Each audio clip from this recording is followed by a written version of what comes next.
Good morning, guys. In this video, I'm going to go through everything that I spent relocating from Houston to Seattle to start at Amazon this summer. So, the relocation expenses is actually the same if you're a full-time software engineer versus like an intern. All of the relocation, I think, is standardized. So, basically, they do their relocation through this third party company called Grable. And the first thing that they do, a couple of months, I think like 2 months before your start date, they send you $7,000 as like a relocation stipend, and you can put that towards anything you really need, whether that's like visiting the place that you're moving to look at houses or apartments, or you can use that to ship your belongings to your final destination. And then after that, there's another process of submitting expenses for the final move. And you can choose whether you want to fly or if you want to drive. And you can also choose, if you want to drive, you can choose your personal vehicle or you can rent a car.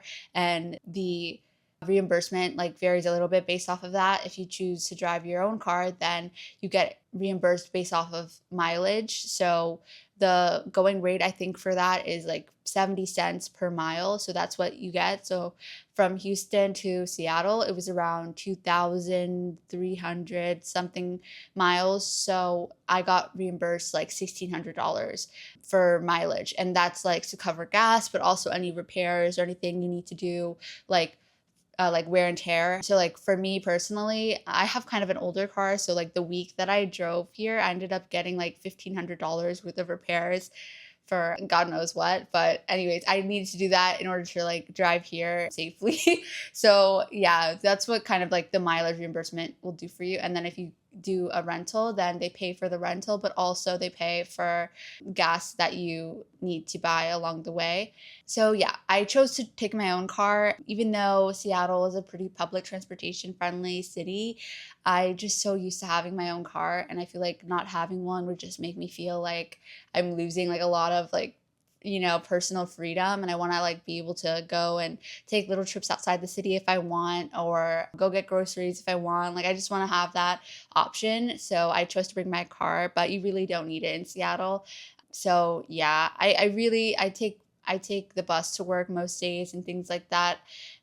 So I don't need it, but I don't regret that I brought it. And I feel like the fact that I drove my car here kind of offset the costs of having a car a little bit, because at least like I would have had to, if I had shipped my car, then I would have had to pay like $3,000 or something, because you pay by the mile for shipping a car, and then I probably still would have had to do those repairs anyway. So I do think I saved a little bit of money like choosing to drive it here.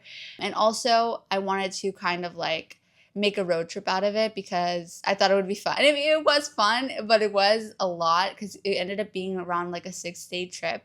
So I'm gonna go through the relocation policy, and I'm also gonna go through my day by day expenses and how much all of that got reimbursed. So whether you're flying or driving, they cover relocation for you and your family or your domestic partner. So that includes like boyfriends that or girlfriend that you live with or anything like that too. If I've heard of people like in internships like bringing their significant others for like 3 months. So it's possible if you want to do that. And they also cover meals along the way and lodging along the way if you're driving. So as long as you drive 350 miles or more, then they cover a hotel night stay for a 3-star hotel or below, which 3-star doesn't mean like the rating on Google Maps. Like it could be like a 5-star rating on Google Maps, but 3 stars like just the classification of the hotel. So yeah, as long as it covers that and you submit a receipt of like you actually paying for it, not just the booking confirmation, then they will reimburse everything. So yeah, the first night we drove to Amarillo, and then the second night was in Colorado Springs, which Colorado is really beautiful. If you haven't been, I recommend it. Yeah, so we actually did 2 stops in Colorado because I knew that I liked it, and I would rather kind of like, I'd rather kind of, do, I mean, because besides Colorado, I feel like the other stops are not as interesting to me. Like after Colorado, we went to Salt Lake City for one night, and then Boise, and then Seattle basically. So it was, yeah, the other stops are not as interesting. And then also getting out of Texas takes like 10 hours. So yeah, I'm glad we put the Colorado stops in there because after that I was kind of like ready for the trip to be over anyways. But yeah, on the first day, we spent $33 on gas and then $22 on gas again. And then $9.78 at Buc-ee's, probably getting snacks, and then $42.22 getting groceries. At that point, I couldn't really chew that much because I had gotten dental surgery in Dallas. So I was eating like applesauce, protein shakes. Like I wasn't really in the mood to chew. And then for the hotel that night, it was $148. And I thought it was pretty cool. There was actually like a whole like mini kitchen in there. I didn't know that when I was booking it, but maybe it's more common for like, actually, I don't know. Maybe it's more common for hotels nowadays or something, because growing up, I never really used to see like kitchen setups in hotels, but I liked it. It was cool, but I just ended up ordering some food. And okay, the second day was in Colorado Springs, like I said. And it was cool because we realized, when we were there, I got a notification on my phone from like, you know, the Photos app, and it was saying, look back on your memories. And we had actually been in Colorado Springs the same exact day last year. And that's the first time that I went there. And so I thought it was cool that we ended up going. It was like a Colorado Springs anniversary or something. But we stayed at this really nice hotel. It was called Pikes Peak Paradise or something like that. I don't know. I got it because the pictures were really, really cute. And this one, I didn't know if they were gonna reimburse it, but I was like, I would rather just have one fun night, and then if they don't reimburse it, I'll just kind of split the cost with my boyfriend. But yeah, and it was really nice. My first time staying at like a bed and breakfast. It was only like 3 or 4 rooms, I think. And then the couple who owned it made breakfast in the morning. It was really cute. And the view is really nice too of the hotel. Going back, right? I feel like it's worth it to kind of have like cooler hotels when you're doing a really long road trip, because you're not going to want to actually leave the house and explore the places you're in. It's more of a, oh, this is a scenic drive. Oh, this is a nice hotel. But beyond that, after being in the car for so long, you're not going to really want to go out and explore the city for the most part. So I thought it was worth it that we got a cooler hotel, because there was a jacuzzi inside of the room. I think all the rooms had jacuzzis. There was only like 4 rooms in bed and breakfast itself. And it was a really nice view too, and everything. It had a balcony and everything. And then they also had a massive DVD collection. So we picked out a couple of them, and we ended up watching Step Up because my boyfriend had never seen it. And then we also watched Pirates of the Caribbean. And I feel like I've seen the Pirates of the Caribbean like movie like 10 times. I still couldn't tell you the plot, but it was still really fun. Oh, I can do more than that.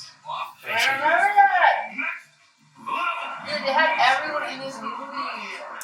And then that cost $367. So maybe like a lot overpriced, but I think that it's cheaper if you book through the website, and also it would have been cheaper if I hadn't booked like the week of our trip. But yeah, it was really fun. And then also that day driving to Colorado Springs, we spent $23.93 on gas, another $7.89 I think on snacks at the same gas station, and then another $23 at another gas station. Some snacks, $27.97 getting at this. It was called Spring Roll-In. It's kind of like, I don't know, like a Chipotle type setup, but for noodles. But it's nice. And then my boyfriend got McDonald's, and that was like $20. Oh, and then also Uber Eats, I guess. $29.22 at Uber Eats. I don't remember what that was for, but if I get my order, I'll put it on screen. Yeah. So the next day we went to, it was a tiny house that I had found online in Powderhorn Spring Resort or something. It was on the other side of Colorado, and it was really cool. It was my first time staying in a tiny home.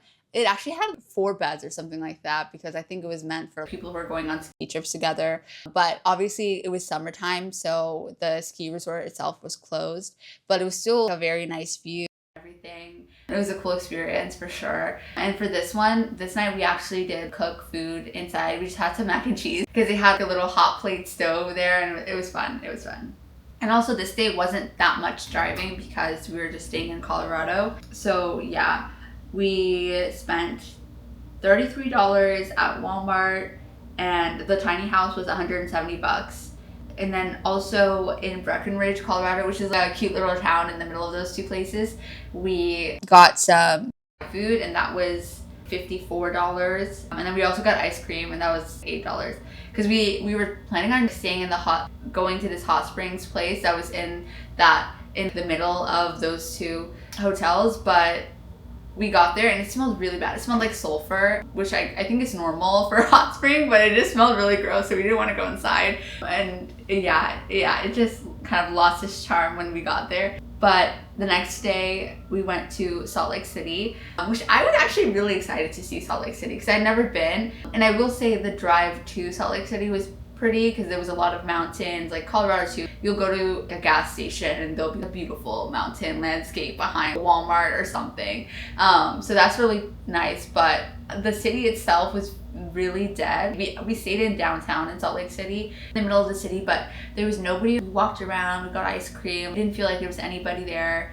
It was really boring. I wouldn't really want to ever go back to Salt Lake City. I did stop by that place where they do like the weird soda concoctions, and you can put creamer in soda, and that's normal there. And I wanted to try that. I feel like that was the only touristy thing I could think to do in Salt Lake City, but I didn't really like it. We both kind of took 2 sips of our drinks and then just stopped drinking them because they just kind of tasted gross. But it was fun. It was fun. And then that day we spent $31 on gas for the day, $17 on groceries, and then $63 on food. And then hotel that day was $180. Yeah. And then the next day was Boise. And then that day we spent $44 on food, $36 in gas, and $140 on lodging. And Boise was also very, very, very boring. And I think the houses were surprisingly expensive too. Like we looked it up, we're like, oh, it must be like really cheap to live here. And it wasn't even that cheap. I don't know why people live there. And then also that day I got Ethiopian food because I had seen it on Uber Eats when I was looking for food to eat. Which, by the way, obviously, like we took my car, but I still got Uber Eats and they did reimburse the Uber Eats receipts because we were just so tired by the end of the day of driving all day that we really didn't want to leave the house or the hotel. So I feel like I recommend getting food before going back to the hotel at the end of the night. But anyways, yeah. I got Ethiopian food and it was so disgusting. Like the worst Ethiopian food I've ever had in my life. And I think because there's so many white people in Boise, they just can't put anything in the food or something. I don't know. It was just so bland. It was terrible. It was terrible. I'm never gonna eat if I go back. Hopefully I don't have to go back. But it was terrible. And then the next day we drove to Seattle. Yeah. And then, also I didn't say, part of the relocation reimbursement, if you're driving, they do pay for lodging for 2 days at your destination. Or, I mean, it could be, for example, 1 day at your origin location and 1 day at your destination, and they would pay for the hotel and stuff like that. But I had already set up my move-in date to be the day that we arrived, so I was able to move into this apartment that same day. So I didn't need any lodging reimbursement for that night. But along the way we spent $53 on breakfast in the morning, $6 at Starbucks, and money on parking for that night. Also, they do reimburse parking, which I should have said in the beginning. If your hotel charges for parking, they will reimburse that. And then also, I didn't say, you don't have to submit receipts for expenses less than $25. You could just say what it is and they'll reimburse it. And also for mileage, you also don't need to submit a receipt for that, obviously. Oh, and then also, let's say your partner was also driving their car, they would reimburse the mileage on their car too. Yeah, so that's nice. Yeah, okay. In total, I spent $205 on gas, $109 on groceries, and $1,005 on lodging, and $307 on food and drink, and $37.50 on parking. Yes. And then all of that was reimbursed except for the gas, but the gas, like I said, is included in the mileage reimbursement. So basically all of it was reimbursed. And so it really didn't cost me anything to move my stuff, to drive from here to there. And so I was able to kind of keep more of my relocation stipend, like I didn't ship my car. I didn't really ship anything. I just kind of packed up my car with all of my belongings that would fit and drove here. And then since then, I've also been to visit Houston because I got lonely. So I did get to bring some more personal items back with me that I hadn't remembered to pack the first time. So that was also nice. But for the most part, I have a pretty small car. It's like a Hyundai Sonata. So I still was able to fit most of the things that I needed. So it was nice. And then obviously furniture I just bought when I got here. So I didn't really have to ship any furniture or anything, which I don't think I would do that unless it was really special furniture. But none of the furniture I had was really special. But also me and my boyfriend had been living together. So the furniture just for the most part stayed at that apartment. I just got new furniture when I got here, which made sense. But yeah, that's everything that it cost to move to Seattle. So if we're counting the $1,500 at the mechanic, then I guess maybe I lost money coming here. But then if we count the $7,000 stipend, then I made money coming here this way. So, it depends on how you look at it, I guess. But anyways, if you have any questions down below, please let me know and I'll give you the answer. Yeah, please, yeah. If you have to relocate for work anytime soon, good luck to you. I wish you the best. Let me think, do I have any other tips and tricks? Overall, I do not regret driving here instead of flying, but I don't know that I would necessarily do it again because it was a very, very long trip. And obviously the fact that I had gotten dental surgery on the day that we started driving definitely exacerbated, my exhaustion. But honestly, it wasn't that bad because realistically, I just would have been laying in bed anyways. And so laying in a car passenger seat is not that big of a difference. But yeah, don't know that I would do it again, but it was fun to an extent. My biggest tip would definitely be look for hotels early so that you can get interesting ones. I feel like it's definitely worth it to have more unique hotels because you're not going to get a chance to really explore the places that you visit. And some places will be boring, so you won't want to leave those anyways. So definitely comfort is key.